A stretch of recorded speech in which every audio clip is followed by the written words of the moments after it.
যিখন বৃহৎ ৰেলী হ'ল AIDFৰ নেতৃত্বত দৰং ওদালগুৰিৰ কেণ্ডিডেট হিচাপে BPF দলৰ কেণ্ডিডেটক সমৰ্থন কৰি যিখন ৰেলী হৈছে দৰং জিলাত কোনো ৰাজনৈতিক দলৰে ইমান অভূতপূৰ্ব উপস্থিতিত ৰাজহুৱা সভা হোৱা নাই।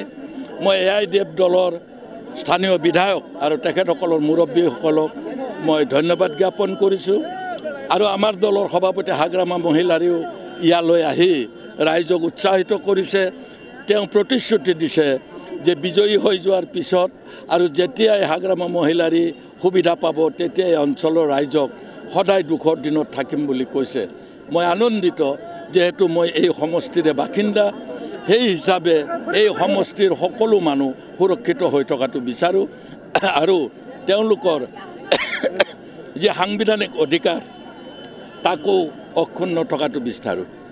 স্যার কালি আলমারিত বিপ্লবের কর্মী বিজেপির প্রার্থীয়ে দম দিছে 6 ঘন্টা সময় বান্ধি দিছিল এসপি কি কব স্যার? নহয়, যোৱাকালি দিলীপ শইকীয়াই দাউদ ইব্ৰাহিমৰ নিচিনাকৈ প্ৰায় গুণ্ডাৰ নিচিনাকৈ তেওঁ এটা ট্ৰিট কৰিছে। মই নাজানো তেওঁৰ সভাত কোনে কি ডিষ্টাৰ্ব দিছিলে। তেওঁ কৈছে যে BPF আৰু কংগ্ৰেছ কৰ্মীসকলক দুটা ৰাজনৈতিক দলৰ নাম লৈছে, যি দুটা ৰাজনৈতিক দল তাতে নাই। মই অৰ্ডাৰ দিছোঁ তেওঁলোকক এৰেষ্ট কৰিবলৈ। দিলীপ শইকীয়া সোণোৱাল, দিলীপ শইকীয়া ডাঙৰীয়া, আপুনি এতিয়া MP নহয়, MP প্ৰাৰ্থীহে। মই দুৰ্গা দাস বড়ো এতিয়া MLA নহয়, মই MP প্ৰাৰ্থীহে। আপুনি নিৰপেক্ষতা অৱলম্বন নকৰি SPক অৰ্ডাৰ দিবলৈ আপুনি কোন? আপুনি এটলিষ্ট 5 বছৰ MP হিচাপে আপুনি আপোনাৰ ক্ষমতাৰ পৰিসৰটো জনা উচিত।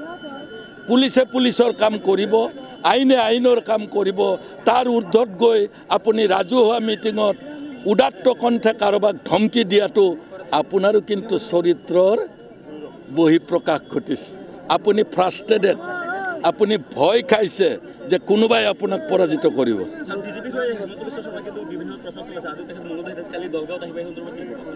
হয়, তেওঁলোকে চলাব। এগৰাকী মুখ্যমন্ত্ৰী, এইটো দিল্লীৰ ইলেকশ্যন, তেওঁলোকৰ ৰিপৰ্ট কাৰ্ডৰ কথা আছে, ভৱিষ্যতৰ কথা আছে। গতিকে তেওঁলোকে তেওঁলোকৰ প্ৰাৰ্থীক জিকাবলৈ চেষ্টা কৰিছে।